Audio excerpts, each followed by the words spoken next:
अजय जी, सवाल आपसे ही। Congress exit poll के डिबेट में, डिस्कशन में शामिल नहीं हो रही है, लेकिन फिलहाल आपके लिए मुफीद दिख रहा है एग्जिट पोल। लेकिन क्या आप लोग आश्वस्त हैं? क्योंकि एग्जिट पोल पिछले कुछ पैटर्न को अगर देखा जाए तो लगातार पलट रहे हैं। देखिए, जो एग्जिट पोल ये आया है, एग्जिट पोल से अच्छा हम कर रहे हैं महाराष्ट्र के अंदर। महाराष्ट्र के अंदर हम तकरीबन 190 से 210 सीटें जीतने वाले हैं। ये ग्राउंड रिपोर्ट है। अभी 6 बजे जब चुनाव समाप्त हुए, उसके बाद 8 बजे तक की जो हमारी रिपोर्टिंग है, बूथ वाइज जो हमारी रिपोर्टिंग है, जो हमारे कार्यकर्ता बूथ वाइज रिपोर्टिंग करके देते हैं, उस हिसाब से हम लगभग 190 से 210 सीटों पे पूरी हमारा गठबंधन जीत रहा है, जिसमें 105 से लेकर के 125 सीटें भारतीय जनता पार्टी अकेले जीत रही है। ये ग्राउंड रिपोर्ट है। दूसरी तरफ इन लोगों ने जो एक नैरेटिव यहाँ पे सेट किया था कि 10% आरक्षण मुसलमानों को देने के लिए, दलितों और पिछड़ा वर्ग का जो आरक्षण था, ये 10% आरक्षण जो ये लोग अब वोट जिहाद के बाद ये आरक्षण जिहाद करना चाहते थे। तो इस महाराष्ट्र की जनता ने उसका जवाब इनको दिया है, और ये इसी की परिणति है जो आ रहा है एग्जिट पोल में। ये एग्जिट पोल में और ज्यादा आएगा, आप देख लीजिएगा। मराठा आरक्षण का असर उतना क्यों नहीं पड़ा जमीन पर? आपको ऐसा क्यों लग रहा है, या क्या फैक्टर्स आप मान रहे हैं? क्या रिपोर्ट आपको मिली है पार्टी वाइज ग्राउंड से? एक बार फिर से सवाल। मराठा आरक्षण इतना व्यापक स्तर पर क्यों नहीं रहा, अगर पॉलिटिकली देखा जाए? आपको क्या लग रहा है इस पर? किसका? मराठा आरक्षण, जरांगे पाटिल का आंदोलन, लगातार प्रदर्शन किया उन्होंने। नहीं, देखिए, जरांगे पाटिल जी तो एक्सपोज हो गए, बाकी सभी लोग एक्सपोज हो गए कि किसके कहने से ये चल रही थी सारी चीजें, किसके कहने से कर रहे थे। वो तो सबके सामने, पब्लिक के सामने आ गया। आखिर एक चीज मुझे बताइएगा आप कि इतने सालों तक, 65-70 सालों तक कांग्रेस और उसके विचारधारा ने इस महाराष्ट्र के अंदर राज किया। उन लोगों ने मराठाओं को आरक्षण दिया क्या? 2014 में देवेंद्र जी की गवर्नमेंट आने के बाद मराठाओं को आरक्षण मिला, और वो आरक्षण टिका। लेकिन जैसे ही 2019 में इनकी सरकार आई, वो आरक्षण सुप्रीम कोर्ट में कोलैप्स हो गया, और उसकी जिम्मेदार सिर्फ और सिर्फ ये महाविकास आघाड़ी की सरकार थी। इनके चलते इन्होंने अपना वकील नहीं खड़ा किया, इन्होंने ट्रांसलेट करके वहां पे सुप्रीम कोर्ट में दिया नहीं है। सारी महाराष्ट्र की जनता जान रही है, सारे मराठा लोग जान रहे हैं, इसलिए उसका कोई असर इस विधानसभा में होने वाला नहीं। उसका पॉजिटिव असर है, ये लोग एक्सपोज हो चुके हैं। ठीक है, मैं लौटता हूं आपके पास अजय जी। संजय जी, लेकिन आप क्या देख रहे हैं इस आंकड़े में?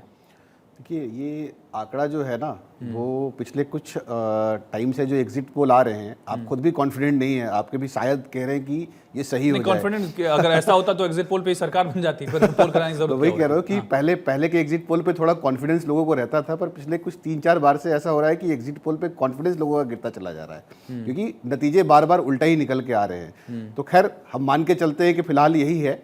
अगर ये है तो महाराष्ट्र में, जैसे अजय जी ने कोई आंकड़ा दिया, आपके पास भी आंकड़ा, तो हमें कोई दिक्कत नहीं है। ये तो आंकलन ही है सबका, बिल्कुल अलग अलग आंकलन हो सकता है, कोई दिक्कत नहीं उसमें। तो जैसे हम ये मान के भी चलते हैं कि ये अगर सही भी निकलता है, तो महाराष्ट्र में ये फैक्टर जो आपके उलेमाओं ने जो डिमांड करी थी, वो फैक्टर बहुत बड़ा फैक्टर था, जो कि एक मैसेज जाता है कि अगर इस तरीके से इनको इन महाविकास आघाड़ी को हमने अगर सरकार बनाने दिया, तो ये हमारे ऊपर हावी होने के चांसेस बढ़ते चले जाएंगे। मुझे ऐसा लगता है कि ये एक बहुत बड़ा फैक्टर रहा होगा वहाँ पे, जिसकी वजह से ये नतीजे इस तरीके से आए हैं। क्योंकि कुछ समय पहले तक ऐसा लग नहीं रहा था, ऐसा लग रहा था कि एनडीए सरकार बना सकती है, महायुति को दिक्कत होएगी, पर एग्जिट पोल अब कुछ और कह रहे हैं, तो ये एक फैक्टर हो सकता है वहाँ पे।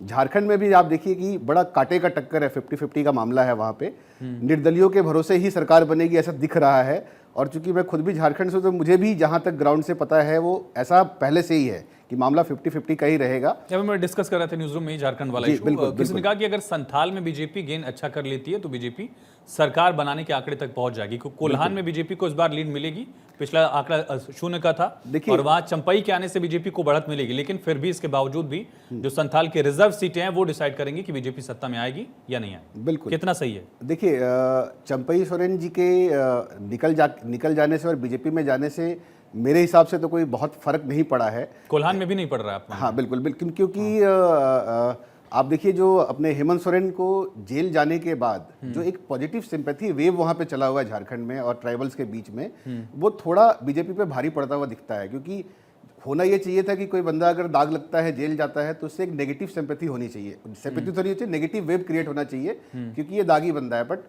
हो वहाँ उल्टा रहा है। हेमंत सोरेन को वहाँ के जो ट्राइबल्स हैं वो इस चीज़ को गुस्से से ले रहे हैं कि इनके साथ गलत किया गया, इनके साथ अन्याय किया गया। तो क्या फैक्टर था कि पिछले विधानसभा चुनाव में रिजर्व सीटें बीजेपी नहीं जीत पाई थी, लोकसभा चुनाव अभी खत्म हुआ, सारी सीटें विपक्ष के पास चली गई, रिजर्व वाली, एसटी वाली, इस बार क्या पलटता दिख रहा है आपको? पलटता 50-50 का मामला रहेगा। आप देखिएगा दोनों तरफ जाएंगे लोग।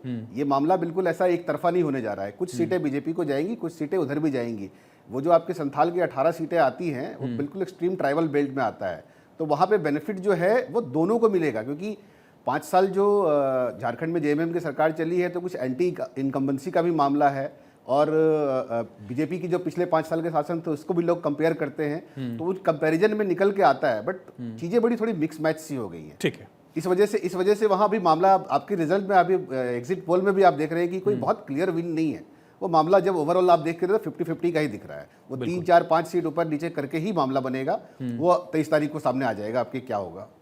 हर्ष जी, थोड़ा सा अलग से सवाल है। एक तरफ हिमंता बिस्वा शर्मा है जो झारखंड के सह प्रभारी के तौर पर अपना पूरा रोल निभा रहे थे, और एक तरफ योगी आदित्यनाथ हैं जिन्होंने महाराष्ट्र में बहुत अग्रेसिव कैंपेन किया। उत्तर प्रदेश में भी उपचुनाव है, बिल्कुल उससे उनकी सियासी कद क्या है ये भी तय होगा, लेकिन महाराष्ट्र में बीजेपी की परफॉर्मेंस और खास करके योगी आदित्यनाथ का नारा किस तरह से रहता है, और झारखंड में हिमंता बिस्वा शर्मा का जो काम है उससे इन दोनों का कद कितना बनेगा या बिगड़ेगा?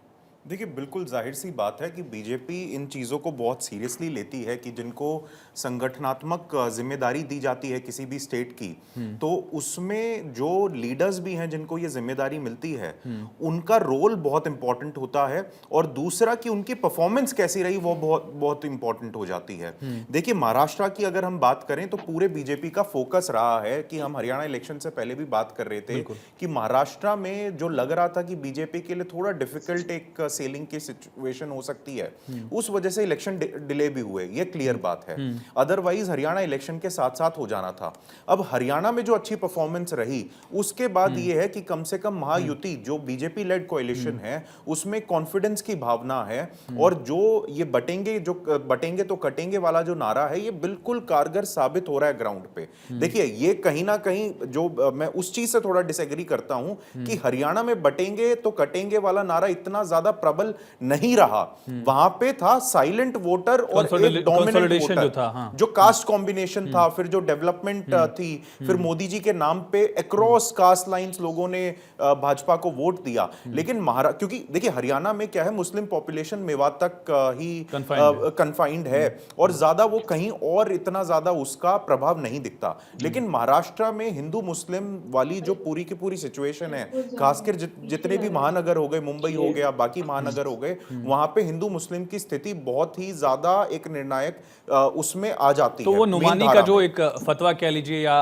भाषण कह लीजिए, जो भी कुछ था वो कांग्रेस के लिए, अघाड़ी के लिए ज्यादा काम आया या बीजेपी के पक्ष में चला गया? वो आयुष जी, देखिए, मेरा एक बड़ा एक सरल सा मानना है, और ये मैं पहली बार टीवी पे बोल रहा हूं कि मुस्लिम कम्युनिटी के सबसे बड़े दुश्मन जो हैं वो इनके ये काफी सारे रैबिड लीडर्स हैं जो कोई भी बयान कभी भी मतलब दे देते हैं, कुछ भी उल्टा फुल्टा बोल देते हैं। उससे क्या होता है कि एक काउंटर पोलराइजेशन हो जाती है। देखिए, पढ़ा लिखा मुसलमान भी इन लीडर्स को, ऐसे लीडर्स को लाइक नहीं करता जो खासकर ये टीवी पे आके इतने ज्यादा कट्टरवादी बयान देते हैं। उससे होता क्या है कि मुस्लिम मेन धारा में आ ही नहीं पा रहा, वो हिंदू मुस्लिम में ही स्थित पूरी की पूरी एक मुस्लिम राजनीति हो गई है कि भाई हम मुसलमान हैं तो हम एक धड़े में करेंगे। और यहीं पे फिर दूसरा सवाल आ जाता है कि अगर मुस्लिम एक धड़ा बना के वोट करता है तो कहां बीजेपी गलत है जब वो कहती है बटेंगे तो कटेंगे? तो हिंदू क्यों ना एक साथ होके बिल्कुल एक धड़े में बीजेपी को वोट करे?